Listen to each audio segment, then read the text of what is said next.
আসসালামু আলাইকুম রহমতুল্লাহ। আজকে আমাদের এইচএসসি 26 ব্যাচের ইংলিশ ফার্স্ট পেপারের পরীক্ষা শেষ হয়েছে। আমাদের এখন ইংলিশ সেকেন্ড পেপারের প্রস্তুতি নেওয়ার পালা। তো ইংলিশ ফার্স্ট পেপার আশা করি আলহামদুলিল্লাহ তোমাদের অনেকেরই ভালো হয়েছে, যতটুকু মানে খবর পাওয়া হয়েছে। আর সেকেন্ড পেপার প্রস্তুতির ক্ষেত্রে আমি সবসময় তোমাদেরকে বলি যে মানে যারা হচ্ছে এই মুহূর্তে স্মার্টলি হচ্ছে প্রিপারেশন নিতে পারে, যারা মানে আগামী একটা দিনকে হচ্ছে প্রপারলি ইউটিলাইজ করতে পারে, এদের জন্য ইনশাল্লাহ ভালো একটা রেজাল্ট অপেক্ষা করবে।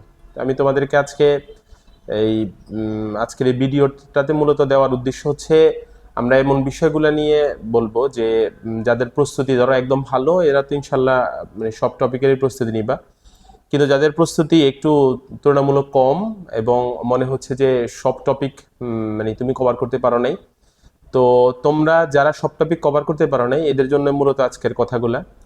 তা তোমরা জানো আমাদের ইংলিশ সেকেন্ড পেপারে মোটামুটি 16টা টপিক আছে রাইটিং পার্ট সহ, যেখানে আমাদের গ্রামার পার্ট আছে হচ্ছে 12টা, আর রাইটিংয়ে আছে হচ্ছে বাকি 4টা। তা আমি তোমাদের এই ভিডিওতে আজকে সব টপিকের প্রস্তুতি যারা নিবা এদের জন্য না, মূলত যারা সব টপিকের প্রস্তুতি নেওয়া পসিবল হবে না অথবা প্রিপারেশন একটু কম মনে হচ্ছে, ওরা যেই টপিকগুলো দেখে গেলে ইনশাল্লাহ তোমাদের খারাপ রেজাল্ট হওয়ার কোনো পসিবিলিটি নেই, সেই টপিকগুলো নিয়ে বলবো মূলত। তো তোমরা টপিকগুলোর নাম লিখে রাখতে পারো, আমি ভিডিও শেষও দিয়ে দিব এবং মানে কমেন্ট বক্সও দেওয়া থাকবে হয়তো। তো তোমরা এখন যে টপিকগুলো ভালো করে প্রস্তুতি নিবা এবং কিভাবে প্রস্তুতি নিবা সেটার আমি সাজেশনমূলক এই কথাগুলো বলতেছি। প্রথমত তোমরা এখানে গ্রামারের হচ্ছে 12টা টপিক থেকে তোমরা গ্রামারের মানে সব টপিক প্রস্তুতি নিও না, গ্রামারের মোটামুটি 8টা টপিকের ভালো প্রস্তুতি নিও। যেমন আমাদের গ্রামারের প্রথম টপিক যেটা হচ্ছে আর্টিকেল, সে আর্টিকেলের তোমরা প্রস্তুতি নিবা। আর্টিকেলের প্রস্তুতি নিতে গিয়ে আমি ক্লাসের মধ্যে তোমাদের যেই আর্টিকেলের লেকচার শিটটা দিছি ওটা ফলো করবা, প্লাস তোমরা মনে করতে পারো কিনা যে ক্লাসে আমি স্টিকি নোটে হচ্ছে কিছু এক্সট্রা ক্লু ইনফরমেশন এগুলো তোমাদেরকে প্রোভাইড করছি, সেই এক্সট্রা ক্লু এবং ইনফরমেশনগুলো তোমরা মোটামুটি মনে রাখার চেষ্টা করবা এবং সেগুলোকে হচ্ছে দেখে যাইবা। তো আর্টিকেলের পাশাপাশি তোমরা এখানে প্রেপোজিশনের প্রস্তুতি নিবা। সেকেন্ড যে টপিকটা প্রেপোজিশনের ক্ষেত্রে সবার আগে মুখস্থ করবো হচ্ছে অ্যাপ্রোপ্রিয়েট প্রেপোজিশন। অ্যাপ্রোপ্রিয়েট প্রেপোজিশন এখানে সবচেয়ে বেশি মানে আসার পসিবিলিটি, যেখানে তোমাদের 10টার মধ্যে 5টা 6টা 7টা পর্যন্ত হচ্ছে অ্যাপ্রোপ্রিয়েট প্রেপোজিশন এক্স্যাক্টলি ব্যবহৃত হয়। তো অ্যাপ্রোপ্রিয়েট প্রেপোজিশন আমরা যে লেকচার শিটটা দিচ্ছি এটার অধিকাংশগুলোই ইনশাল্লাহ মানে কভার করলে হয়ে যাবে তোমাদের। আর এর বাহিরেও যদি কোনোটা প্রয়োজন হয় আমি তোমাদের হচ্ছে গ্রুপে বা মানে শেয়ার করে হচ্ছে দিয়ে দিব তোমাদের যে কোনো সোর্সের মাধ্যমে। তো অ্যাপ্রোপ্রিয়েট প্রেপোজিশন প্রস্তুতি নিবা, আর প্রত্যেকটা টপিকের মানে আর্টিকেল হোক প্রেপোজিশন হোক বা বাকি যে সামনের যে টপিকগুলো বলবো প্রত্যেকটা টপিকেরই তোমরা ন্যূনতম হচ্ছে 5টা করে প্রস্তুতি নিবা। 5টা মানে হচ্ছে 5টা করে প্র্যাকটিস করবা, মানে যেটা প্র্যাকটিস করবা, যেটা রুল পড়বা সেটা তাৎক্ষণিক 5টা প্র্যাকটিস করবে, সেটা যত কষ্টই হোক যত সময় লাগুক 5টা ধরে যত প্র্যাকটিস করবে, এটা তোমার হচ্ছে অবশ্যই খেয়াল রাখতে হবে। 3 নম্বরে তোমরা প্রস্তুতি নিবা হচ্ছে special usages of words and phrases, যেখানে আমাদের special usages of words and ফ্রেজেসের এই টপিকটা তুলনামূলক সহজ। এই টপিকটা সলভ করতে গিয়ে একটা ক্লু খাটাতে হবে তোমাদের। প্রথম ক্লুটা হচ্ছে তুমি যেগুলা সহজেই পারবা সেগুলা হচ্ছে আনসার করবা আগে, আর যেগুলো হচ্ছে যখন আনসার করে ফেলো তখন অপশন কমে আসছে, মনে করো তুমি 6টা পারছো বাকি 4টা পারো নাই, তাহলে বাকি 4টাকে দেখবে যে এবার তুমি মানে ভালো করে ব্রেন খাটাতে পারবা। তো আগে প্রথমে যেগুলো পারবা সেগুলো আনসার করো, আবার এভাবে না যে হচ্ছে ধরো এ পারছি তারপর সি পারছি তাই এরপরে সি লিখে দিছে না, এ থেকে যে পর্যন্ত সিরিয়ালি লিখবা, কিন্তু লিখতে গিয়ে হচ্ছে তুমি যেটা পারবে না সেটাকে হচ্ছে নংটা লিখে খালি রেখে দিবা, এরপরে গিয়ে হচ্ছে আনসার করবা। এখানে special usages of words and ফ্রেজেসের দুইটা বিষয় সবচেয়ে বেশি তোমাদের জন্য মানে কনফিউশন তৈরি করে। এক হচ্ছে তোমাদের ধরো যে হোয়াট ডাস লুক লাইক, আর হচ্ছে what's like. What does look like এবং হোয়াটস লাইক এটার পার্থক্য আমরা ক্লাসের মধ্যে বলে দিচ্ছি এবং একটু আগেও আমরা মানে আমাদের চ্যানেল এবং হচ্ছে পেজের মধ্যে একটা ভিডিও পাবলিশ করছি, এটার পার্থক্যটা দেখে নিবা। 2 নাম্বারটা হচ্ছে হ্যাভ টু এবং হচ্ছে হ্যাড বেটার, এইটারও পার্থক্য একটু মানে তোমাদের হচ্ছে দেখে নিতে হবে, যেটার মধ্যে সিরিয়াসনেস বেশি কম এটাকে হচ্ছে পার্থক্য করে তারপর আনসার করা, মানে এই টপিকে মার্ক হারানো যাবে না, এই টপিকটা ভালো করে হচ্ছে প্র্যাকটিস করার চেষ্টা করবা। এবং এই দুইটা সবচেয়ে বেশি হচ্ছে ক্রুশাল, একটা হচ্ছে ধরো হোয়াট ডাস লুক লাইক, আর একটা হোয়াট ডাস লুক লাইক আর হোয়াটস লাইক, আর হচ্ছে হ্যাভ টু আর হচ্ছে হ্যাড বেটার। এগুলো একটু ভালো করে হচ্ছে দেখে নিবা যেন মানে এগুলা কনফিউশন তৈরি করে না করে। 3 নাম্বার মানে আমরা যে টপিকটা সেটা বললাম। 4 নাম্বার টপিকের কমপ্লিটিং সেন্টেন্স, এটা যারা পারবা এরা প্র্যাকটিস করবা, যারা পারবা না এরা আপাতত এই টপিকটা হচ্ছে স্কিপ করবা। তোমরা এইটা না করে পরবর্তী টপিকটা করবো হচ্ছে right form of verb. Right form of ভার্বে স্বাভাবিক আমরা 15টা রুল পড়াই ক্লাসের মধ্যে, সেই 15টা রুলকে হচ্ছে একবার দেখে নিবা। তারপরে দেখবা এখানে 1 থেকে 12 পর্যন্ত রুল সবচেয়ে বেশি ফোকাসিং, সেগুলোকে দেখবা। ওটাও তোমার কাছে জটিল লাগে, 1 থেকে 8 পর্যন্ত রুল দেখে ভালো করে প্র্যাকটিস করবা। এখানে যারা ভালো করে মানে বুঝো এদের অবশ্যই আমার পক্ষ থেকে পরামর্শ হইলো তোমরা প্রথমে সলিউশন থেকে দেখবা যে গ্যাপগুলাতে হচ্ছে একাধিক ভার্ব ব্যবহৃত হয়েছে সেগুলাকে তুমি আগে ফাইন্ড আউট করবা। যেমন দেখবা মানে 11 নম্বর রুল অনুযায়ী যেখানে প্যাসিভ হয় সেখানে একাধিক ভার্ব ব্যবহার করছি আমরা, সে একাধিক ভার্ব যেখানে ব্যবহৃত হয়েছে সেটাকে তোমরা একটু খেয়াল করে দেখবা যে মানে কেন হয়েছে, এটার কারণগুলো হচ্ছে ফাইন্ড আউট করে এগুলোকে হচ্ছে প্র্যাকটিস করবা। আর ক্লাসে আমরা ব্যতিক্রমগুলোকে হচ্ছে স্টিকি নোটের মধ্যে নোট করাইছি, সেই স্টিকি নোটগুলো হচ্ছে দেখে নিবা। তোমরা এখানে 6 নাম্বার টপিক যেটা চেঞ্জিং সেন্টেন্স, এটা যারা পারবা এরা ইনশাল্লাহ প্র্যাকটিস করবা, যারা পারবা না এরা এটাকে হচ্ছে স্কিপ করে দেবা। 7 নাম্বার টপিক করবা তোমরা ন্যারেশনের টপিকটা। ন্যারেশন হচ্ছে ডিরেক্ট থেকে ইনডিরেক্টটা ভালো করে করবা। ডিরেক্ট থেকে ইনডিরেক্ট যেহেতু কমন মানে প্রশ্ন, আর ঢাকা বোর্ডের প্রশ্ন হচ্ছে বা তোমরা যে সারা বাংলাদেশে যেহেতু কমন প্রশ্ন আছে, আশা করি ইনশাল্লাহ এখানের মধ্যে ইনডিরেক্ট থেকে ডিরেক্ট আসবে না, ডিরেক্ট থেকে ইনডিরেক্টই আসবে, মানে অ্যাজ ইউজুয়াল 9-10 যেটা দিয়ে আসছো সেই সিস্টেমেটিক ওয়েতে হচ্ছে আসবে। তো ডিরেক্ট থেকে ইনডিরেক্ট করতে গেলে তোমরা ন্যারেশনের মধ্যে যেগুলো একটু কঠিন সেগুলোকে একটু মানে চেষ্টা করবা করার জন্য। ধরো যেগুলোতে হচ্ছে কাউকে সম্বোধন করে ডাক দিছে, যেগুলোর মধ্যে ধরো ইম্পারেটিভ সেন্টেন্স আছে, এক্সক্লামেটরি সেন্টেন্স আছে, এমন বাক্যগুলার যে প্র্যাকটিসগুলো আছে কঠিন, আমি ক্লাসের মধ্যে কিছু মার্ক করে দিছি, সেগুলোকে তোমরা প্র্যাকটিস করার চেষ্টা করবা। তারপরে তোমাদের 8 নাম্বার যে টপিকটা প্রোনাউন রেফারেন্সিং, এটা সবাই করবা। প্রোনাউন রেফারেন্সিং, প্রোনাউন রেফারেন্সিং এ প্রোনাউনগুলার ব্যবহার, যেমন হু হুইচের ব্যবহার, তারপরে ধরো কোনো জায়গায় হিম হিজ ব্যবহার করছে সেটার পরিবর্তে হচ্ছে দ্যাম হবে, এই ধরনের যে ব্যবহারগুলো আছে সেগুলোকে দেখবা। এবং সাবজেক্ট 1 থাকলে ধরো পরবর্তী সাবজেক্টটা 1 লিখতে হবে এমনটা ব্যবহার করা। তো এই প্রোনাউন রেফারেন্সিং এর পুরো প্যাসেজটাই কিন্তু মানে পরীক্ষাতে হচ্ছে লিখতে হয়, যেখানে প্রোনাউনটা চেঞ্জ করবা, নতুন করে নাউন লিখবা অথবা হচ্ছে প্রোনাউনটা চেঞ্জ করে লিখবা, সেটাকে আন্ডারলাইন করে দিবা যেন টিচারদের দেখতে সহজ হয়। তো প্রোনাউন রেফারেন্সটা প্র্যাকটিস করবা।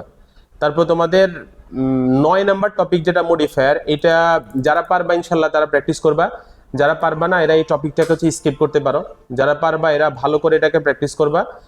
আর আমরা 10 নাম্বার টপিক দিয়ে কানেক্টর, এটা হচ্ছে মানে ইংলিশ সেকেন্ড পেপার ইন্টারমিডিয়েটের সবচেয়ে কঠিন টপিক। এই কঠিন টপিকটাতে যে ইনশাল্লাহ ভালো করবা সে অন্তত অন্য অনেকের চেয়ে ভালো রেজাল্ট করতে পারবা, এটা একদম মানে শিওর। এটা অধিকাংশ শুধু স্টুডেন্ট, টিচারদের জন্য এটা মাঝে মাঝে হচ্ছে সলভ করা মানে কনফিউশন তৈরি করে। তো এই কানেক্টর যারা করবা এরা একদম হোল হার্টেড, একদম ভালো করে থরলি হচ্ছে প্র্যাকটিস করবা, খুব ভালো করে হচ্ছে প্র্যাকটিস করবা যতটুকু হচ্ছে মনে রাখা যায়। এখানে বেশিরভাগ হচ্ছে বিসাইডস মোরওভার, তারপর হচ্ছে তোমার ধরো বিপরীত বোঝানো যে এগুলো আছে সেগুলা, ফার্স্টলি সেকেন্ডলির ব্যবহার, এগুলো একটু তোমরা বেশি পাইবা। তারপর আমি ক্লাসের মধ্যে যে কানেক্টরগুলো একটু ব্যতিক্রম, যেগুলো সবসময় ব্যবহার করা হয় না, এমন ব্যতিক্রম কানেক্টরগুলো তোমাদেরকে হচ্ছে ক্লাসের মধ্যে লিস্ট করাইছি, এগুলাকে মনে রাখবা, এগুলার কিন্তু ব্যবহার আছে, এগুলা তোমার প্রয়োজন হতে পারে। তো তুমি এখানের মধ্যে কানেক্টর সবাই করার দরকার নেই, কানেক্টর যারা ভালো মানে সব প্র্যাকটিস করবা তারা করবা, কানেক্টর অন্যরা করে এই মুহূর্তে সময় নষ্ট করবা না। হ্যাঁ, তারপরে তোমরা 10 নম্বরে কানেক্টর ছিল, 11 নম্বর হচ্ছে সিনোনিম অ্যান্টোনিম, এটা সবাই করবা। সিনোনিম অ্যান্টোনিম সবার জন্য হচ্ছে কমন, এটা আমরা ক্লাসে যেগুলো হচ্ছে মার্ক করে দিচ্ছি সেগুলো করবা, এখানে বেশি কঠিন ইনশাল্লাহ আসবে না, মধ্যমিলেরই আসবে। এবং তোমরা ওইগুলা থেকে যেগুলো আমি মার্ক করে দিচ্ছি সেগুলো থেকে প্র্যাকটিস করলে দেখবা যে অধিকাংশগুলাই মোটামুটি এখান থেকে চেঞ্জ করে তোমরা লিখতে পারবা। তো এটা লেখার জন্য যেই নিয়মটা সেটাকে ফলো করে লিখবা। এটা লেখার জন্য 2টা নিয়ম আমরা বলে দিয়েছিলাম ক্লাসে, একটা হচ্ছে তোমার টেবিল আকারে লেখা, একটা হচ্ছে ওয়ার্ডটা লিখে ওই হাইফেন দিয়ে অথবা হচ্ছে কোলন দিয়ে হচ্ছে লেখা, এই 2টা যে কোনোটাকে হচ্ছে তোমরা ফলো করতে পারবা। তো 11 নম্বর টপিকটা সবাই প্র্যাকটিস করবা। 12 নম্বরটা মোস্ট কমন এবং সবচেয়ে ধরতে পারো এটা তুলনামূলক ইন্টারমিডিয়েটে ইজিয়েস্ট টপিক। তো ইজিয়েস্ট টপিক হিসাবে যে পাংচুয়েশন যে টপিকটা আছে এটাকে সবাই প্র্যাকটিস করবা। বিশেষ করে এটার মধ্যে ধরো রিয়েলি এর ব্যবহার, হেলো এর পরে কি বসে, তারপরে ধরো মানে হোয়াট থাকলে প্রশ্নবোধক হয়, আবার হোয়াট থাকলে হচ্ছে এক্সক্লামেটরি হয়, এগুলার ব্যবহারগুলোকে তোমরা একটু ভালো করে দেখে নিবা। বিশেষ করে ধরো তোমার এক্সক্লামেটরি বাক্যে হোয়াট হওয়া, হাউ হওয়া, আবার ইন্টারগেটিভে হোয়াট হাউ হওয়া, রিয়েলি এর পরে কি কমা হবে না আশ্চর্যবোধক চিহ্ন হবে, এই ধরনের ব্যবহারগুলো এগুলোকে হচ্ছে দেখে নিবা। পাংচুয়েশন এটা না দেখে যাইবা না, কোনো টপিকে না দেখে মানে পরীক্ষার হলে যাওয়ার কোনো প্ল্যান করবে না। সকল টপিক দেখে যাবে, এটাকে পারি, এটার প্র্যাকটিস করতে হবে না, এই ধরনের ধারণা রাখবে না। অবশ্যই একটা দুইটা প্র্যাকটিস করে নিজেকে যাচাই করে তারপরে সিদ্ধান্ত নিবা যেটা আমার কতটুকু মানে পারার মধ্যে হচ্ছে আছে। এই গ্রামারের মোট যে 8টা টপিক আছে এগুলা তোমরা দেখবা, যারা গ্রামারের 12টা টপিকের মধ্যে 8টা দেখবা যারা একটু কম প্রস্তুতি আছে এদের। রাইটিং গুলা থেকে সব টপিক যদি দেখতে যাও তাহলে হয়তো অনেকে শেষ করতে পারবে না।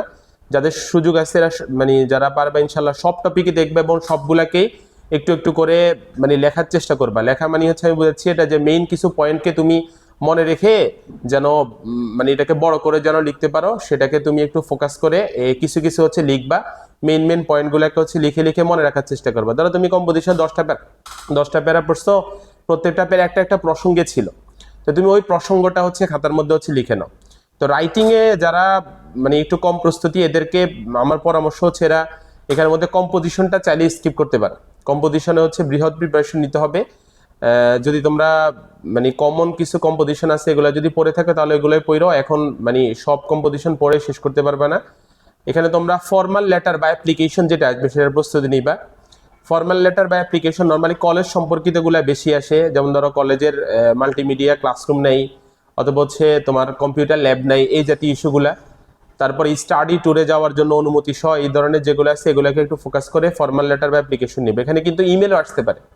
ইমেলের যে স্বাভাবিক ফরম্যাট, এখন মানে মডার্ন ফরম্যাট হচ্ছে তুমি ইমেলের মধ্যে শুধু টু আর হচ্ছে সাবজেক্ট লেখা, এখানে ফ্রম, সিসি, বিসি এই জাতীয় ইনফরমেশন দিতে হয় না। ইমেলটার মধ্যে ইমেলটা লিখতে গেলে অবশ্যই যদি তুমি পারো তাহলে ইমেল 2 পেজে লিখো, সমস্যা নেই। ইমেল 1 পেজে লিখতে পারো, কিন্তু অ্যাপ্লিকেশন অবশ্যই তোমাকে হচ্ছে 1 পেজে লিখতে হবে। তারপর এখানে রিপোর্ট আছে তোমাদের, রিপোর্টে যাদের প্রস্তুতি ভালো এরা আমার দেওয়া সাজেশনটাকে ফলো করে সবগুলাই হচ্ছে প্রস্তুতি নিবা। কিন্তু যাদের প্রস্তুতি একটু কম আছে এরা আমি দেখবা মানে ফার্স্ট পেপারের দিন আমাদের পেজে এবং হচ্ছে আমাদের গ্রুপগুলোতে হচ্ছে সবগুলো 3টা ইমেলের ফরম্যাট দিয়ে দিছি। এই 3টা ইমেলে পড়ো, ইনশাল্লাহ সবগুলা কমন ফেলতে পারবা তুমি, মানে এখানে আনসার লিখতে পারবা তুমি। ইমেল মানে রিপোর্টের ক্ষেত্রে, সরি ইমেল না রিপোর্ট, যে 3টা রিপোর্ট হচ্ছে আমি মানে ফরম্যাট দিছি সেই 3টাকে হচ্ছে তুমি শেখার চেষ্টা করো। এই 3টা থেকে ইনশাল্লাহ কমন ফেলতে পারবে। তারপরে লাস্ট যে প্রিপারেশনটা নিবা সেটা হচ্ছে প্যারাগ্রাফ। এখানে মানে সাধারণ 9-10 যে প্যারাগ্রাফগুলা আসতো তোমাদের এই টাইপেরই প্যারাগ্রাফ আসার পসিবিলিটি আছে। যেমন আজকে যেমন এআই আসছে, এই ধরনের আসতে পারে ক্রিয়েটিভ টাইপের, যেগুলো তুমি নিজ থেকে একটু বানিয়ে দিতে পারো, উপকারিতাগুলো হচ্ছে লিখতে পারো। তো এই ধরনের মানে প্যারাগ্রাফগুলো হচ্ছে দেখে যেয়ে ভালো করে যারা হচ্ছে কম্পোজিশন প্রস্তুতি নিবা এরা ভালো করে প্রস্তুতি নিও। যাদের এই মুহূর্তে সময় নেই তারা কম্পোজিশনটা একটু স্কিপ করে যেতে পারো এখন, মানে আপাতত ধরো ছেড়ে দাও আর কি, এটা আপাতত ছেড়ে দাও।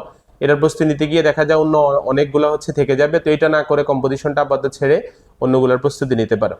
তো টোটাল এই টপিকগুলোর মধ্যে এই গ্রামারের মধ্যে হচ্ছে 12টা আর রাইটিংতে হচ্ছে 3টা, গ্রামারের মধ্যে 8টা, রাইটিং থেকে হচ্ছে 3টা, 11টা টপিকের ভালো করে প্রস্তুতি নাও, ইনশাল্লাহ পরীক্ষা ভালো হবে। এই বোকারা যারা হচ্ছে প্রস্তুতি একটু কম এরা সব টপিক ধরতে গিয়ে দেখবে যে কিছুই শেষ হবে না। তাই চেষ্টা করবো হচ্ছে অবশ্যই যে টপিকগুলো তুমি পারবাই, যে আমি যেগুলো বলছি সেগুলোকে হচ্ছে তুমি প্রস্তুতি নাও। যদি এতে মানে এই প্রস্তুতিও তোমার নেওয়ার সময় বা সুযোগ অথবা তোমার মানে সময় সুযোগ তো এই মুহূর্তে না থাকার কথা না, কিন্তু ধরো প্রস্তুতি নিতে পারবে না এমনটা ফিল হয়, তাহলে আমাকে কমেন্টে বা হচ্ছে মানে মেসেজ করে জানাইও, আমি তোমাকে আরো 2-1টা টপিকের প্রয়োজন হচ্ছে কমিয়ে দিব। ওকে, তো ভালো প্রস্তুতি নাও, ইনশাল্লাহ পরীক্ষা ভালো হোক। আশা করি মানে পরীক্ষা ভালোই হবে। প্রশ্ন মোটামুটি স্ট্যান্ডার্ড হচ্ছে, না বেশি কঠিন হচ্ছে না বেশি সহজ হচ্ছে। তো আজকে এই পর্যন্তই, আল্লাহ হাফেজ।